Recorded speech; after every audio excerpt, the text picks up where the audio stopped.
abakuriye ubutabera bw'u Rwanda bavuga ko urwego ruhagaze neza. Ibyo babishingira kuri raporo mpuzamahanga n'izimbere mu gihugu. Icyakora umushinjacyaha mukuru wa Repubulika y'u Rwanda Havugimana Aimable avuga ko mu mwaka w'ubutabera ushize ubusinzi bwafashije urubyiruko kwijandika mu byaha byo gukubita no gukomeretsa.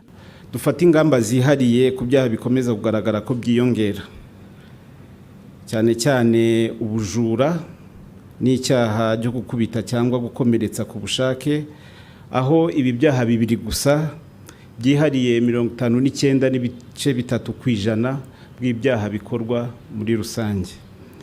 Mu mikorere y'ibi byaha byagaragaye ko ahanini ababikora biba bifitanye isano n'ubusinzi. Abenshi mu rubyiruko rukurikiranwaho icyaha cy'ubujura ahanini biterwa no gushaka amafaranga yo kwishora mu nzoga no mu biyobyabwenge. Iyo bamaze gusinda nibyo bikunze kuvamo amakimbirane muri urwo rubyiruko, barwana bikavamo icyaha cyo gukubita cyangwa gukomeretsa ku bushake. Mu mikorere y'ibyaha muri rusange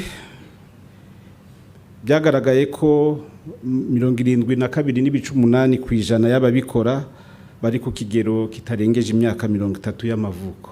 Mu rwego rwo guhangana n'ibyaha birimo n'ibyo, abunganira abandi mu mategeko bavuga ko harimo imbogamizi zikomeye zibategeka kongera kwitekerezaho nk'urwego rufite inshingano zo gutanga ubutabera bwuzuye. Maître Moise Nkundabarashi ni perezida w'urugaga rw'abavoka mu Rwanda. Kuko igihugu cyacu kigenda gitera imbere, biragaragara ko imanza zinjira mu nkiko, ibirego bitangwa muri RIB, ibirego bitangwa mu bushinjacyaha bigenda byiyongera ku buryo bigaragara yuko hatagize igikorwa byarenga ubushobozi bw'izi nzego. Ubundi urwego rw'ubutabera rwakabaye ruri imbere cyane y'iterambere igihugu kiriho, kuko rwo ruba rusabwa guherekeza iterambere rirambye, ariko kuri ubu iyo byitegereje ntabwo ariko biri. Nk'uko bigaragara muri raporo y'urwego rw'ubucamanza y'uyu mwaka, niba imanza zaravuye ku 37,136 mu mwaka wa 2005, ubu zikaba zigera ku 91,381 muri uyu mwaka ushize. Umucamanza akaba asabwa guca imanza 49 ku kwezi, ndetse bikaba binagaragara muri izo mbogamizi ko dufite inkiko 16 zidafite aho zikorera. Ibi bibazo ni ibibazo bikeneye gukemuka mu buryo bwihutirwa. Raporo nanone yagaragajwe n'urwego rw'ubutabera igaragaza ko kugeza ubu mu rukiko rukuru urubanza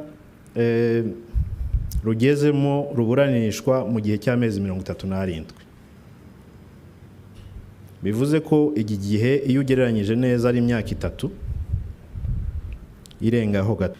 Nk'abavoka nagira ngo mbanze mvuge ko nk'abafatanyabikorwa b'ubutabera nta muntu wifuza ko twaba mu gihugu kimakaza umuco wo kudahana, ariko nanone nk'abantu bareberera ubutabera birakwiye ko dutekereza ku rugero rumwe rw'abantu bakurikiranwa badafunze, rw'abantu bakurikirana bafunze mu gihe bisaba kumara kiriya gihe kingana kuriya nk'icyo tumaze kuvuga bategereje kuburana.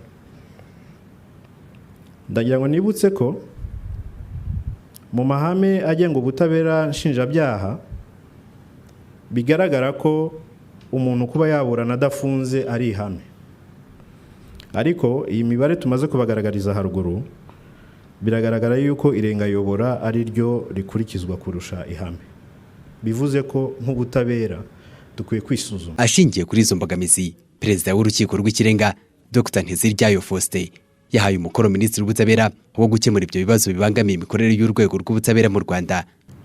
Ahangaha nagira ngo rwose ntume Minisitiri w'Ubutabera akaba n'intumwa nkuru ya guverinoma, dutewe impungenge ikomeye yuko n'uwo mugubare mutoya wabo bacamanza n'abakozi b'inkiko umwaka ku wundi ugenda ugabanuka kubera isezera rya hato na hato ry'abacamanza n'abakozi b'inkiko. Hari kandi n'ikibazo cy'inkiko zidafite aho gukorera hatunganye, ndetse zimwe na zimwe zirimo yewe n'inkiko zo hejuru nk'urukiko rw'ikirenga n'urukiko rw'ubujurire zikaba zikodesherezwa aho zikorera ku biciro biri hejuru cyane, bituma ubwo buryo bwo gukodesha bigaragara ko atari bwo bukwiye ugereranyije n'uburyo bundi bwakoreshwa mu kubakira izo nkiko inzu zo gukoreramo. Inkiko nyinshi kandi ntizifite ibikoresho bihagije, n'ibihari akenshi iyo mugeze mu nkiko cyangwa munabibona no mu itangazamakuru cyane cyane iyo bafashe amafoto bigaragara ko bishaje cyane. Iyo ntumwa nkuru ya leta nayo yemeye uwo mukoro ndetse avuga ko bigomba gukemuka binyuze mu ivugurura ry'amategeko. Dr Emmanuel Rugirashebusha niwe minisitiri w'ubutabera mu Rwanda, akaba ari intumwa nkuru ya leta. Twatangiye gutekereza ku ngamba zishoboka ndetse zimwe zatangiye gushyirwa mu mbanzirizamishinga y'amategeko. Muri izo ngamba twavuga izi zikurikira: gukomeza kureba uburyo umubare w'abakozi mu nkiko uzagenda wiyongera kandi ikoranabuhanga rikanozwa kurushaho ku buryo na bake bahari bazakora imirimo itubutse kurushaho. Kuvugurura amategeko agenga imiburanishirize y'imanza hagamijwe guha umwanya uhagije uburyo bwo gufasha abo bireba kubanza kwikemurira amakimbirane badahise bihutira kugana inkiko. Gushyiraho amategeko yihariye agenga uburyo bwihuse bwo kuburanisha ibirego bitaremereye byaratangiye kandi biragenda bigaragaza umusaruro mwiza. Kuganira ku buryo inzego zinyuranye zahanahana amakuru n'inzego z'ubutabera hifashishijwe ikoranabuhanga kugira ngo inkiko zibone amakuru yuzuye kandi yizewe, bityo n'imanza zirusheho kwihuta. Imibare y'urukiko rw'ikirenga iremeza ko umwaka w'ubutabera 2022-2023 imanza ziyongereho izisaga 8,000 bageranije n'umwaka wabanje, ndetse ibirarane by'imanza birenga 60%. Imanza zaciwe zikajuririrwa zingana na 6%, naho izasabaye gusubirwamo kubera impamvu y'akarengane zingana na 1%. Ibyo ngo ni bimwe mu bigomba gutuma hakorwa amavugurura agamije kunoza imikorere y'urwego rw'ubutabera mu Rwanda. David Nzaburimpa, TV 10.